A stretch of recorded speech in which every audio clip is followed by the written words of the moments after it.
Você não tem nenhuma prova histórica de Jesus. Todas elas foram refutadas. Mas aí entra aquele lance.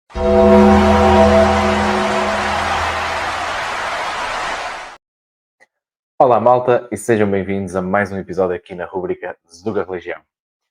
Hoje vamos ver aqui um vídeo de um personagem que penso que se chama Vicky Vanilla, não sei se estou a dizer bem, e que diz aqui algumas coisas interessantes, nomeadamente a ideia de que Jesus nunca existiu e não temos qualquer evidência histórica para isso.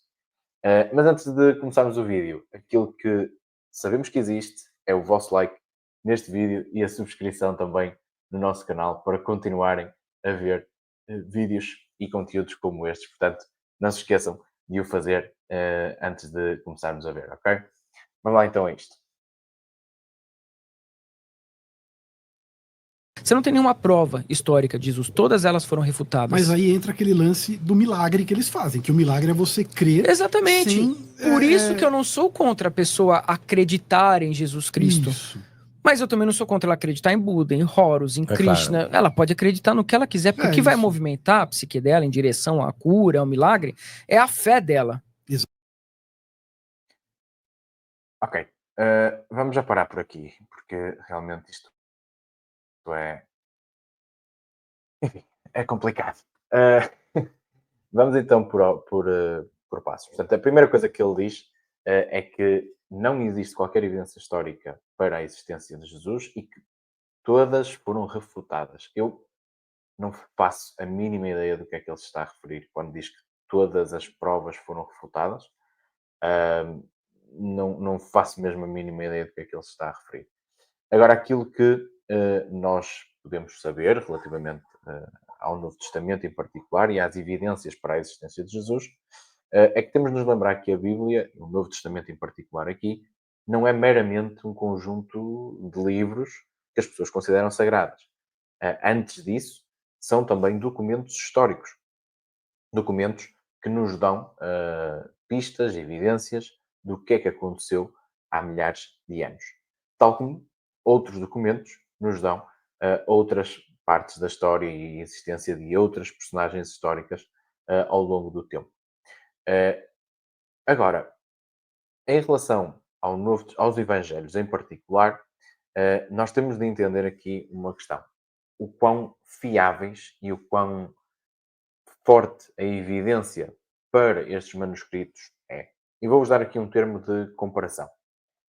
Nós, relativamente aos Evangelhos, apenas em grego, temos cerca de 6.000 manuscritos. Ok? De diferentes regiões, em particular, obviamente, Europa, Norte da África, ou seja, toda a volta do Mediterrâneo, é habitual. E temos cerca de 10.000 manuscritos em latim. O mais antigo que temos completo, ou seja, completos, 4 evangelhos completos do Novo Testamento, assim como as cartas depois apostólicas de Pedro, Paulo e por aí adiante, é o Codex Sinaiticus, do ano 330 depois de Cristo. Ok? Ou seja, estamos a falar de cerca de 300 anos após Cristo e 200, 250 após o ato de escrita desses mesmos documentos. Mas o fragmento mais antigo que nós temos do Novo Testamento é um fragmento bastante pequenino do Evangelho de São João, chamado P52, e que é datado, no máximo, no ano de 125 depois de Cristo. Ok? Portanto, o manuscrito completo que nós temos, no mínimo temos um que é de 300 a 250 anos após a sua própria escrita. Vamos agora ver um outro exemplo. Por exemplo, A Guerra das Gálias. É um livro escrito por Júlio César, por volta do ano 50 a.C.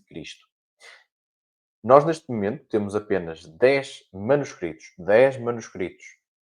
deste livro, e o mais antigo é do ano 750 depois de Cristo. Ou seja, estamos a falar de uma distância de 800 anos.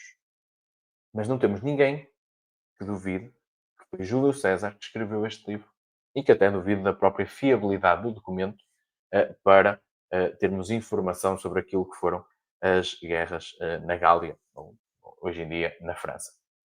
Ou seja, eu não estou com isto a querer dizer, e por favor não me entendam mal, que isto é um argumento para que aquilo que está escrito nos Evangelhos é verdade. O argumento é que o documento em si é fiável.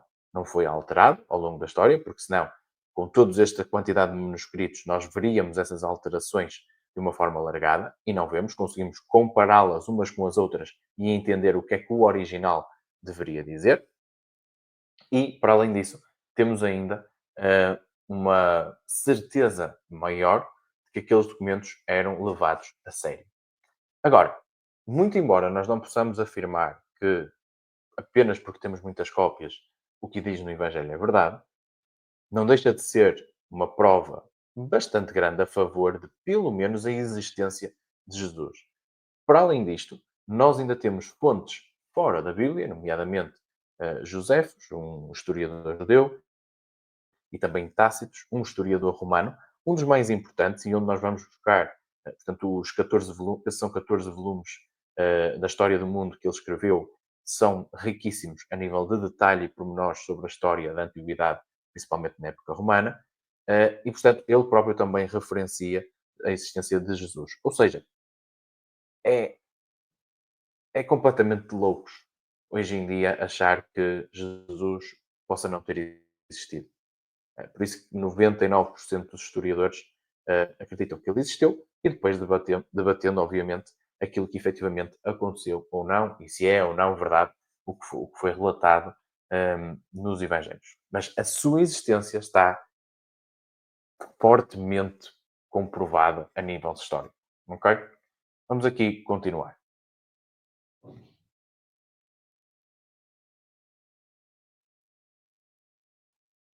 O Exatamente. símbolo é um instrumento. Só que aí você aprende aquilo, que você tem que crer sem duvidar. Exatamente. Você não pode duvidar. E que ele é histórico. Isso. E ele veio.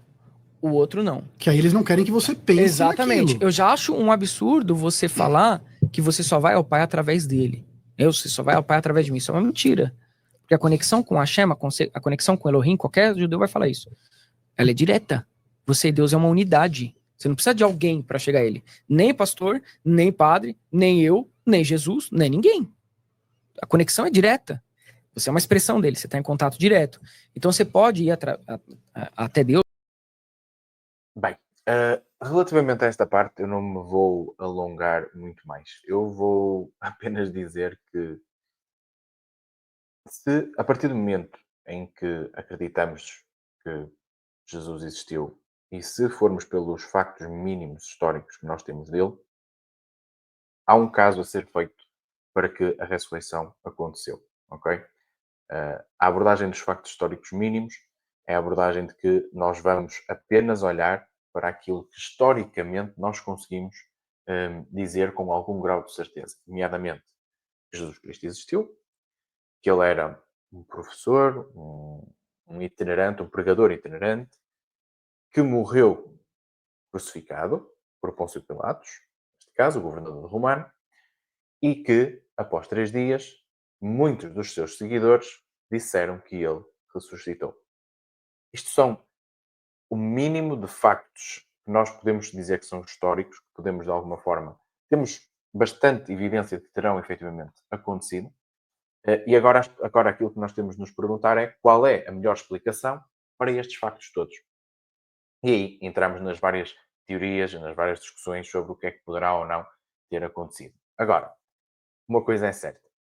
Se efetivamente ele ressuscitou e ele disse que ninguém vai ao Pai através de mim, isto foi dito por Jesus no Evangelho de São João, eu diria que é bom acreditar nessa pessoa, ok? Alguém que diz que vai ressuscitar dos mortos e passado 3 dias o faz, eu diria que tem alguma autoridade para saber como é que se vai até ao Pai, ou como é que se vai até Deus, e como é que será a nossa vida após o fim da nossa vida na Terra. E, portanto, acho que ninguém o disse melhor do que o próprio Mel Gibson, muito embora não concorde com outras coisas que o Mel Gibson disse. No entanto, achei interessante aqui um pequeno clipe na última vez que ele teve no Joe Rogan, e deixo-vos precisamente com esse clipe. Ora, vejam aqui. Yeah. Well, the resurrection is the one that is the most difficult for people to swallow. Yes.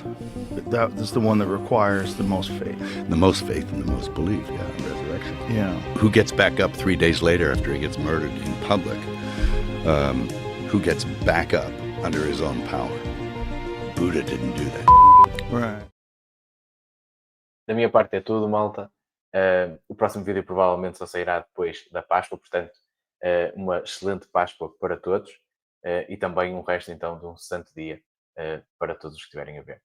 Até ao próximo vídeo.